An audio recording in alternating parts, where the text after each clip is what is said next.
गीता का 7वां अध्याय अर्थ सहित। श्री कृष्ण भगवान बोले, हे पार्थ, मुझ में मन लगा करके मेरे ही अक्षय होकर योगाभ्यास करते हुए मेरे स्वरूप का संशय रहित पूर्ण ज्ञान होगा। सो सुनो, वह पूर्ण ज्ञान मैं तुम्हें सुनाता हूँ, जिसके जानने से तुमको इस लोक में और कुछ जानना शेष न रहेगा। शस्त्र मनुष्य में से कोई एक सिद्धि प्राप्ति के लिए यत्न करता है। उन यत्न करने वाले सिद्धों में से ही कोई मुझे ठीक से जान पाता है।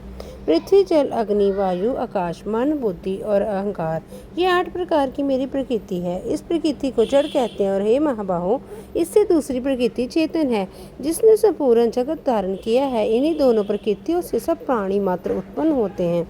ऐसा जानो, ये प्रकृतियाँ हमसे ही उत्पन्न हुई हैं। इस प्रकार जगत की उत्पत्ति और प्रलय का कारण मैं ही हूँ। हे धनंजय, जागो में जिस प्रकार मणि पिरोई जाती है, उसी भांति ये संसार मुझ में ही गूंथा हुआ है। मुझसे परे और कुछ भी नहीं है। हे कुंती पुत्र, जल में रस मैं हूँ, चंद्रमा और सूर्य में प्रभा मैं ही हूँ, सब वेदों में प्रणव मैं ही हूँ, आकाश में शब्द तथा पुष्पों में पोष मैं ही हूँ। हे अर्जुन, पृथ्वी में जो सुगंध है तथा अग्नि में तेज मैं ही हूँ। हे पार्थ, संपूर्ण प्राणियों में सनातन बीज रूप मुझको ही जाना। बुद्धिमानों में बुद्धि रूप और तेजस्वियों में तेज मैं ही हूँ।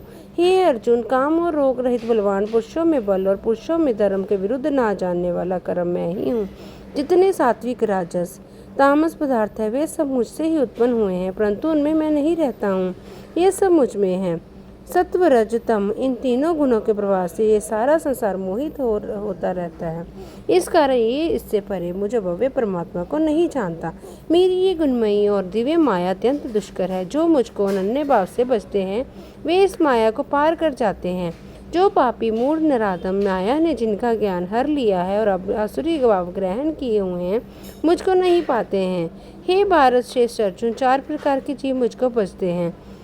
दुखिया, जिज्ञासु, ऐश्वर्य की कामना करने वाला और ज्ञानी, जिनमें मुझे सदा एकाग्रचित्त और केवल मेरी शक्ति, मेरी भक्ति करने वाले ज्ञानी पुरुष श्रेष्ठ रखते हैं, क्योंकि मैं ज्ञानी को अत्यंत प्रिय हूँ और वह मुझे प्रिय है। यद्यपि ये सभी भक्त श्रेष्ठ हैं, तथापि ज्ञानी तो मेरी आत्मा ही है, क्योंकि वह मुझ में ही मन लगाकर मुझको ही सर्वोत्तम गतिमान, मेरा ही अक्षय ग्रहण करता है। अनेक जन्म के अनंतर ज्ञानी मुझे पा लेता है। ऐसा महात्मा अत्यंत दुर्लभ है, जो सब जगत को वासुदेव में समझे। अपनी अपनी प्रकृति के नियम के अनुसार मनुष्य भिन्न भिन्न काम वासनाओं के अज्ञान में डूबकर उन फलों की चाहना से अन्य देवताओं के अधीन होकर उनकी उपासना करते हैं। हे अर्जुन, जो भक्त श्रद्धा पूर्वक जिन जिन देवताओं का पूजन करना चाहते हैं, उन पुरुषों की उस श्रद्धा को मैं दृढ़ कर देता हूँ। वह इस श्रद्धा से युक्त होकर उस देवता की आराधना करता है, फिर उसको मेरे ही रचे हुए कर्मफल प्राप्त होते हैं। परंतु उन अल्प बुद्धि वालों का फल नाशवान है। देवताओं की आराधना करने वाले देवताओं को मिलते हैं और भक्तजन मुझ में मिल जाते हैं। मेरे भव्य अति उत्तम स्वरूप को ना जानकर मंद बुद्धि लोग मुझ अव्यक्त को व्यक्त मानते हैं। मैं योग माया से आच्छादित होने के कारण सबको नहीं दिखता हूँ। उसी से मूढ़ लोग अनादि तथा विनाशी मुझको नहीं जानते। हे अर्जुन, मैं भूत, भविष्य और वर्तमान के सब प्राणियों को जानता हूँ, पर मुझे कोई भी नहीं जानता।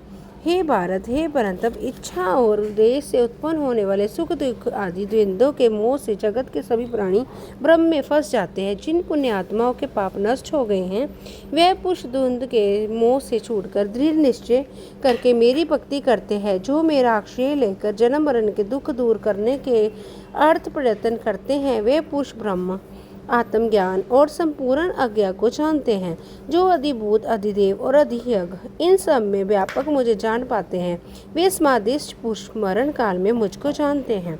इति श्रीमद् भगवद गीता सुपनिषद ब्रह्म विद्या योग शास्त्रे श्री कृष्ण अर्जुन संवादे प्रकृति वेद योगो नाम 7वां अध्याय समाप्त। जय श्री कृष्ण।